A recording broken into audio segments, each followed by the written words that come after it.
લોકમત ન્યૂઝમાં આપનું સ્વાગત છે।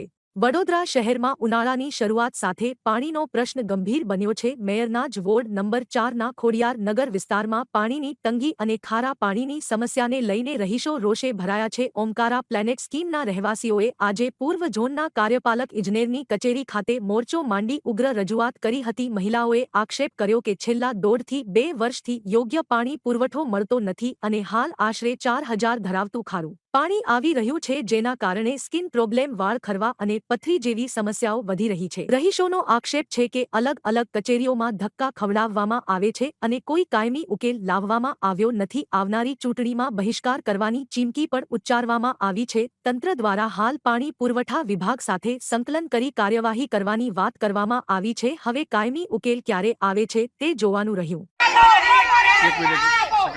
ઓમકારા પ્લેનેટ ખોડિયાર નગર ડીમાર્ટની બાજુમાં હું અનિતા શાહ। અમે પાણીના પ્રોબ્લેમ માટે આવ્યા છીએ। અમે 2 વર્ષથી પાણીની પ્રોબ્લેમથી ત્રાસી ગયા છીએ। અમારી વારંવાર રજૂઆત કરવા છતાં અમને પાણીનો કોઈ ઉકેલ આવતો નથી। એના કારણે અમે આજે વોર્ડ નંબર 4 નિલેશભાઈ સાહેબને મળવા આવ્યા છે। એમને અમે ઘણી બધી રજૂઆત કરી, પરંતુ એ એવું કહે છે કે આ તમારું જે પાણીની પુરવઠાની જે લાઈન છે એ મારા ક્રાઇટેરિયામાં આવતું નથી।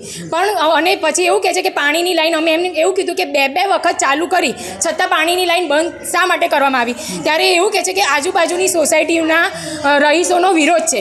હવે પાણીનો વિરોધ કરવાના કારણે અમારું પાણી બંધ થાય એ અમને યોગ્ય નથી।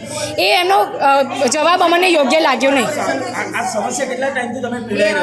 અમે આ સમસ્યાથી 2 વર્ષથી પીડાઈ રહ્યા છીએ। 2 વર્ષ થયા।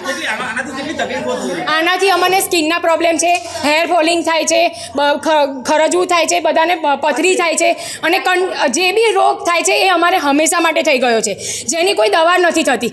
આ પાણી નથી ઢોરોને પીવા લાયક। 4,000 TDS વાળું પાણી છે, જે ઢોર ના પી શકે એ પાણી અમે પીએ છીએ અને એ જ પાણીથી અમે નહીએ છીએ। એ પાણી તમે રોજે સવારે યુઝ કરીને જુઓ, સાહેબને મેડમને પીવડાવો। મેયર મેડમ આજે અમારા વિસ્તારના મેયર છે, છતાં અમારા વિસ્તારમાં પાણી નથી। ઘર ઘર નળ, ઘર ઘર જલ એ મોદી સાહેબનો ઉલ્લેખ છે, બરાબર, પણ અમારા નળમાં પાણી જ નથી। પછી ભાજપ સરકારને લાવવાનો કોઈ અમને મતલબ જ નથી લાગતો।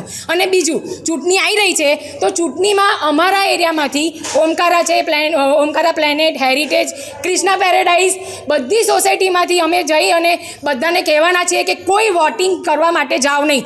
અમારા એરિયામાં કોઈ જ વ્યક્તિ જોઈએ નહીં। અમે જાતે જ અમારા એરિયાનું અમે મેન્ટેન કરીશું। અનિતા શાહ। અને અમારા એરિયામાં પાણીનો પ્રોબ્લેમ છે। બિલ્ડરને બી મળ્યા, બધાને મળ્યા, કોર્પોરેશન મળ્યા, કેટલી વાર રજૂઆત કરી। પાણીનો પ્રોબ્લેમ એટલું ખારું પાણી આવે છે।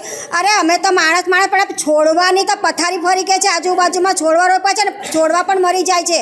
અમારે ગાર્ડન કરવો છે તે પણ નહીં, શું કરવાનું? ને છોકરાઓને એટલો બધો પ્રોબ્લેમ થઈ ગયો છે કે પાણી વગર ખારું પાણી, પથરી થઈ જાય, પેટમાં દુખે, સ્કૂલમાં રજા પડે, ટાઇફોઇડ થઈ જાય, મેલેરિયા થઈ જાય, કમળો બી થઈ ગયો છે। હવે અમારે છોકરાને સાચવે કે અમે સાચવીએ? પાણી વગર અમારે શું કરે? રજૂઆત કરીએ છતાં બાય ચારણી કરે છે, થપ્પો મારો અહીંયા, થપ્પો મારો અહીંયા, ને બીજી સોસાયટીવાળાનો ઉલ્લેખ આપે છે કે એમનો વિરોધ। અરે તમારા અંદરમાં વિરોધ ને હતો, અમારે શું લે ભલભલા દબાણો? તમે ભલભલા દબાણો જો સરકાર કરતી હોય તો વિરોધ વ્યક્તિ માટે શું છે? કશું ના હોય વિરોધ હો। હા, તો એ તો અમને બહાનું કાઢે છે કે અમારા આગળથી વિરોધ થાય। એટલે વિરોધને તમે તો ધોઈ પી ગયા હોય, માણસ આમ પબ્લિકને તો તમે ધોઈ પી ગયા હોય। તમારી પાસે એટલી સત્તા છે, કોઈ વિરોધ કરી શકે જ ના સર। ઇલેક્શન તો આવ્યા જ કરે છે, આવીને પગે લાગશે, હાર પહેરશે, આમ કરીશું, તેમ કરીશું। એટલા ફાઇન નાટક તો એ લોકો પાસે શીખવાનું। એ લોકોને તો એક રંચ આપી દેવાનું કે તમે ત્યાં નાટકો કરો। પબ્લિક પાસે શું નાટક કરો છો? અમને બી નાટક કરતા આવડે છે। બહિષ્કાર તો કરવો જ પડે ને। પાણી વગર શું કરવાનું? પાણી વગર તો ચાલે જ નહીં ને। આ તો કુદરતની વસ્તુ છે ને, તમને આપીએ છીએ, પૈસા ભરે છે તો અમારા વેરા શા માટે ભરાય છે આટલા વખતથી? વેરા આજે સૌથી વધારે પાણી વેરા હોય છે, બીજા બધા વેરા કરતાં સૌથી વધારે પાણી પુરવઠાનો વેરો હોય છે। તો પછી વધારે પાણીના મફતના અમારે આપવાના પૈસા? અમને પસીનો પડીને પૈસા લાવીએ છીએ સર। નેહા પાઠક।